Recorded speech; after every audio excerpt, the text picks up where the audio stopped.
மீன ராசி மீன லக்னத்திற்கான பலன்களை காணவிருக்கிறோம். இந்த சாயா கிரகங்கள் என்ன மாதிரியான பலன்களை அளிக்கவிருக்குன்னா, இவங்களை வாழ வைக்க போகிறவங்களே இவங்க தான். என்னம்மா அப்படி சொல்லிட்டீங்க அப்படின்றவங்களுக்கு பொறுத்த வரைக்கும் குருவானவர் 4இல் கேந்திர குருவாக இருந்து இந்த சூழலில் கடக்கக்கூடிய ஒரு தைரியம் உத்வேகத்தை தருகிறார். 1000 ஆண்டுகளுக்கு மேலான ஒரு பழமையான ஒரு சிவஸ்தலம், அதில் இருக்கக்கூடிய இறைவன் நிறைவியை வணங்குவது, அந்த பிள்ளையாரை வணங்கும்பொழுது இந்த லக்னத்தில் ஜென்மசனியாக வராருல அவரை ஹேண்டில் பண்ணுறதுக்கு இது ரொம்ப சிறப்பாக இருக்கும். இந்த காலகட்டம் சிவ வழிபாடு உங்களுக்கு மிகச் சிறப்பான பலன்களை தரும். ஏன்னா அதனால் அவர் இருக்கும்போது எந்த நாள் என்ன செய்யும், கோள் என்ன செய்யும் சொல்லிட்டு பாடிய பாடல் தான் நம்மளுடைய கோளறுப்பதிகம்.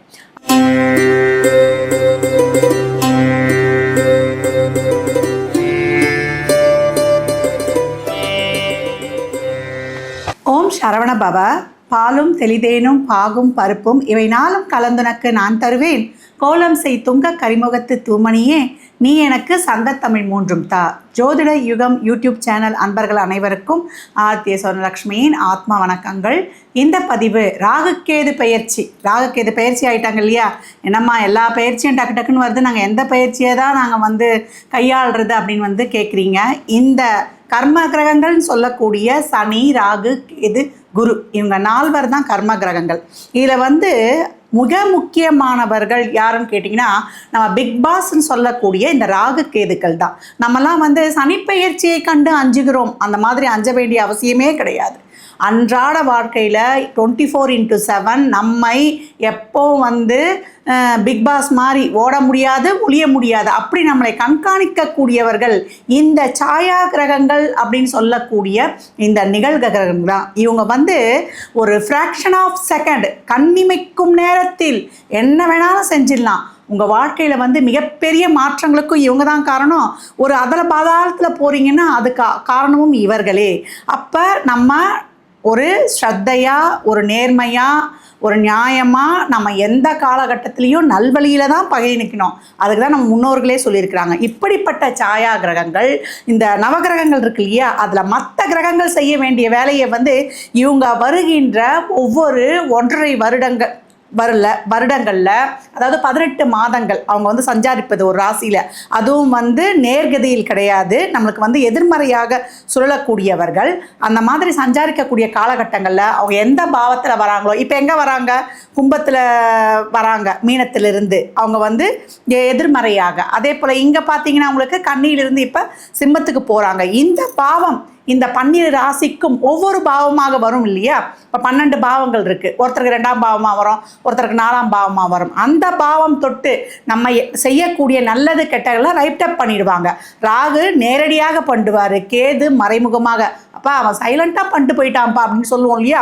அந்த மாதிரி பண்ணக்கூடியவர்கள் இவங்க. இந்த 12 ராசிக்கு என்ன மாதிரியான ஒரு சிறப்பான பலன்களை வழங்கவிருக்கிறாங்க? ஏன்னா இவங்க தான் ரொம்ப ஒரு முக்கியமானவர்கள் சொல்லிட்டோம். ஏன்னா சென்ற காலகட்டங்களில் பிரளய ராசின்னு சொல்லக்கூடிய மீனத்தில் ராகு பண்ண சேஷ்டைகளெல்லாம் நம்ம பார்த்துருப்போம். அப்போ நினைவில் கொண்டு இந்த காலகட்டம் நம்ம எப்படிலாம் பயணிக்கணும் என்பதை 12 பதிவுகளில் துல்லியமான பலன்களாக தரவிருக்கிறோம். இந்த பதிவினை நீங்கள் பார்ப்பதோடு மட்டுமல்லாமல் உங்களுடைய நண்பர்கள், உற்றார் உறவினருக்கும் பகிருங்க. மீனராசி மீன லக்னத்திற்கான பலன்களை காணவிருக்கிறோம். இந்த சாயா கிரகங்கள் என்ன மாதிரியான பலன்களை அளிக்கவிருக்குன்னா, இவங்களை வாழ வைக்க போகிறவங்களே இவங்க தான். என்னம்மா அப்படி சொல்லிட்டீங்க அப்படின்றவங்களுக்கு, ஆமாம், 7.5 சனியில் நிறைய விரயச்சனியில் எல்லா வகையிலையும் பிரச்சனை. அது மட்டும் இல்லாமல் அப்போ யார் உட்கார்ந்துருந்தா, ராகுவும் நம்மளுக்கு ஜென்மத்தில் ராகு, 7இல் கேது, நிறைய கவலை, கஷ்டம், பிரச்சனை, டே டு டே லைஃப்பில் அப்படியே ஒரு கும்மிருட்டில், ஒரு புகை மூட்டத்தில் நம்ம இருந்து எதுவுமே செயல்பட முடியல.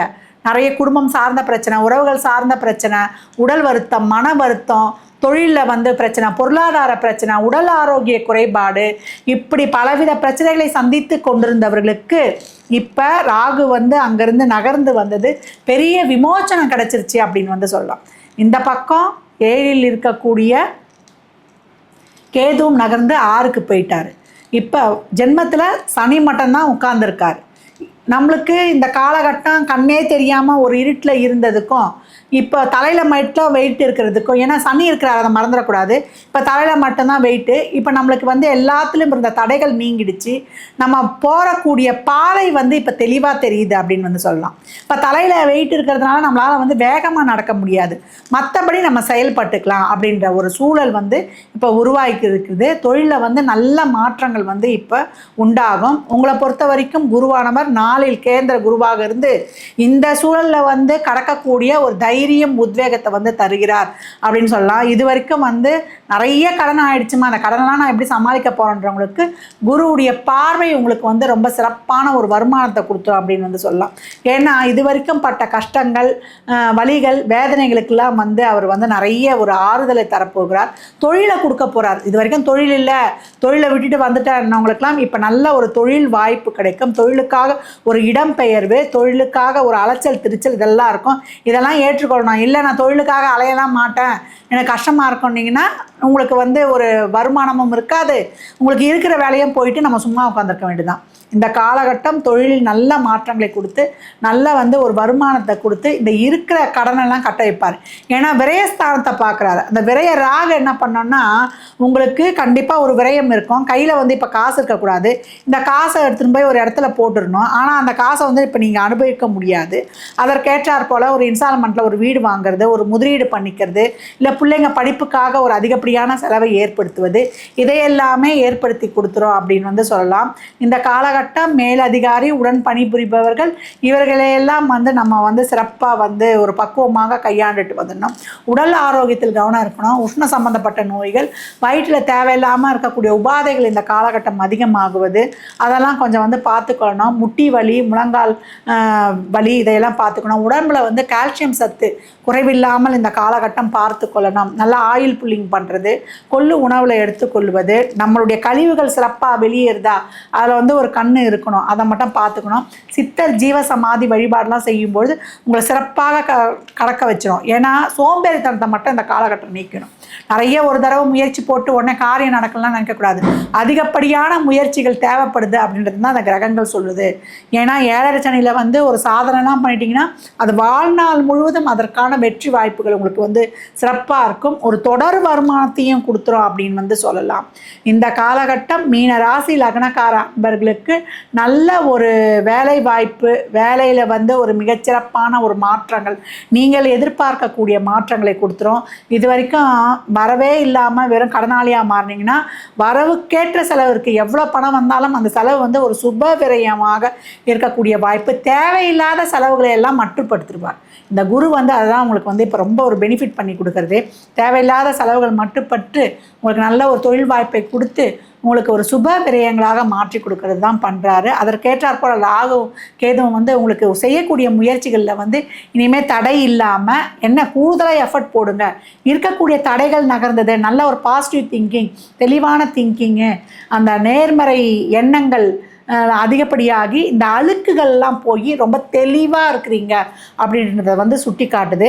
இந்த காலகட்டம் நம்ம வந்து நாக யக்னோபவீத கணபதி, அவர் யாருன்னா நம்மளுடைய திரிசூலம், சென்னையில் இருந்தீங்கன்னா மீனம்பாக்கம் அடுத்துல திரிசூலத்தில் இருக்கிறார்.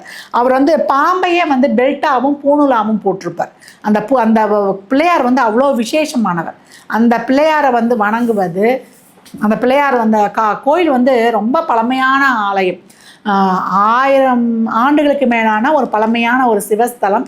அதில் இருக்கக்கூடிய இறைவன் நிறைவியை வணங்குவது, அந்த பிள்ளையாரை வணங்கும்போது இந்த லக்னத்தில் ஜென்மசனியாக வராருல அவரை வந்து ஹேண்டில் பண்ணுறதுக்கு இது வந்து ரொம்ப சிறப்பாக இருக்கும். இந்த காலகட்டம் சிவ வழிபாடு உங்களுக்கு மிகச்சிறப்பான பலன்களை தரும். ஏன்னா சிவனை வணங்கும்போது இந்த நவகிரகங்கள்லாம் நம்மளுக்கு நண்பேண்டான்னு வந்து உதவி செய்யும். ஏன்னா அந்த வேயிறு தோழிபங்கன் விடமுண்டகண்டன் சொல்லிட்டு திருஞான சம்பந்தர் பாடிய பாட்டே வந்து அந்த நவகிரகங்களை வந்து நண்பனாக்குவதற்கு தான். ஏன்னா அந்த காலத்தில் வந்து மதுரையில் வந்து சைவ சமயம் டவுன் ஆகி சமணம் வந்து ரொம்ப வளர்ந்து கொண்டு இருந்துதான். அப்போ மங்கையர்க்கரசி அம்மையார் வந்து ரொம்ப பதைக்கிறாங்க. என்னடா நம்ம சைவத்தை வந்து மீட்டெடுக்க முடியாது போல் இருக்கே அப்படின்னு சொல்லிட்டு வேதாரண்யம் என்னும் திருமலை காட்டில் வந்து அப்பர் சம்பந்தர் அவங்க நால்வர் இருக்காங்க இல்லையா, சைவ சமயத்தை வந்து வளர்த்த பெரியவர்கள் அவங்க வந்து அங்கே தொண்டு பண்ணிக்கிட்டு இருக்கிறாங்க இறைவனுக்கு.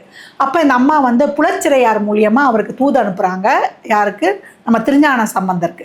அப்போ என்ன பண்ணுறாரு அப்படின்னா, அவர் கூப்பிட்றாரு, அம்மா அவங்கள வர சொன்னாங்க, இந்த மாதிரி சைவம் வந்து நம்ம மீட்டு எடுக்கணும் அப்படின்னு சொல்லிட்டு. அப்போ சம்பந்தர் என்ன பண்ணுறாரு, மாணிக்க வாசகர்கிட்ட போய், ஐயா இந்த மாதிரி அன்னையார் வர சொல்லியிருக்கிறாங்க, நான் உடனே வந்து மதுரைக்கு புறப்படுறேன், எனக்கு வந்து நீங்கள் அனுமதி தாங்க அப்படின்னும்பொழுது அப்பர் சொல்கிறாரா, என்னங்கய்யா நாளும் கோல்லாம் சரியில்லை, நீங்கள் இப்போ போகிறேன்னு சொல்கிறீங்களே அப்படின்னும்பொழுது திருஞான சம்பந்தர் சொல்கிறாரா, பிரச்சனை வரும்போது தான் நம்ம தீர்வு நம்ம கண்டுபிடிக்கணும், நான் இப்போ உடனே போயாகணும், அந்த நாளையும் கோளையும் படைத்தவனே நம்ம ஈசன் தான், அதனால் அவர் இருக்கும்போது எந்த நாள் என்ன செய்யும் கோள் என்ன செய்யும்னு சொல்லிட்டு பாடிய பாடல் தான் நம்மளுடைய கோளறுப்பதிகம். அதனால தான் இந்த காலகட்டம் வேயிறு தோழிபங்கன் விடமுண்ட கண்டன் என்ற கோளறுப்பதிக பாடலை பாடுவது உங்களுக்கு அருமையான பலன்களை, இந்த நவ கிரகங்களும் உங்களுக்கு நண்பனாகி, ஏன்னா இந்த ராகக்கேதுக்கள் விலகியதே உங்களுக்கு இறைவனுடைய மிகப்பெரிய அருட்கடாட்சம் அப்படின்னு வந்து சொல்லலாம். நிறைய தான தர்மங்கள் பண்ணும்பொழுது அனைத்து விதமான தடைகளையும் நீக்கி இந்த ஜென்ம சனியிலையும் ரொம்ப மெதுவாக, இந்த முயல் ஆமை கதை இருக்கு இல்லையா, அதாவது முயல் வந்து தூங்கிருச்சான், ஆமை வந்து மெதுவாக நடக்கும் அப்படின்னு சொல்லிட்டு. அதனால் ஆமனை பணம் மெதுவாக நடந்து அந்த போட்டியில் எப்படி வின் பண்ணுச்சோ, இந்த காலகட்டம் நீங்கள் மெதுவாக நடந்து இந்த ஜென்ம சனியையும் ஓவர்டேக் பண்ணி சாதனை படைத்து மிகச்சிறந்த வெற்றியாளராக பயணிப்பதற்கு உங்களுடைய விடாமுயற்சி தான் உங்களுக்கு விஸ்வரூப வெற்றியை பெறத்தர காத்திருக்குது. மீனராசி லக்னக்கார அன்பர்களுக்கு என் மனமார்ந்த வாழ்த்துக்களை தெரிவித்துக் கொள்கிறேன்.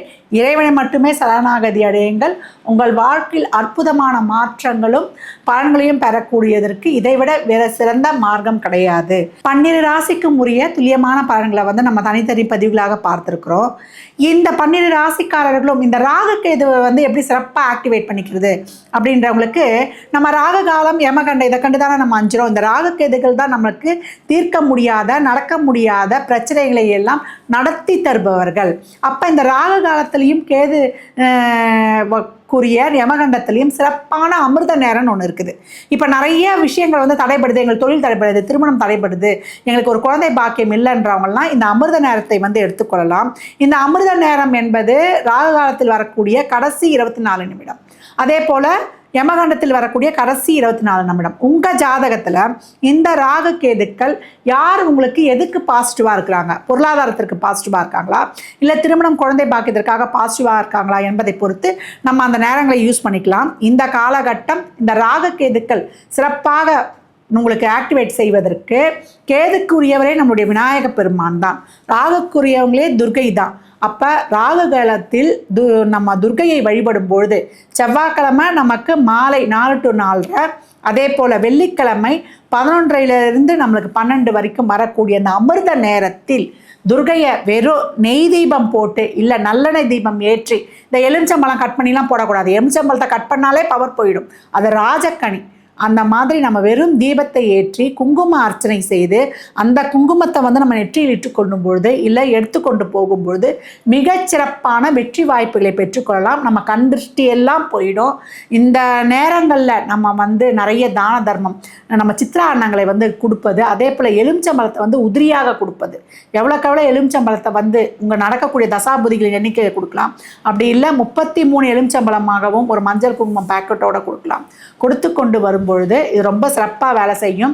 இந்த அமிர்த நேரத்தை எல்லா விதமான நல்ல காரியத்துக்கும், பொருட்கள் வாங்குவதற்கும், நடக்கக்கூடாத காரியங்களையும் நடத்தி காட்டக்கூடிய மிகச்சிறப்பான நேரம். இது யாருக்குமே ரொம்ப தெரியாத ஒரு சூட்சும ரகசியம்.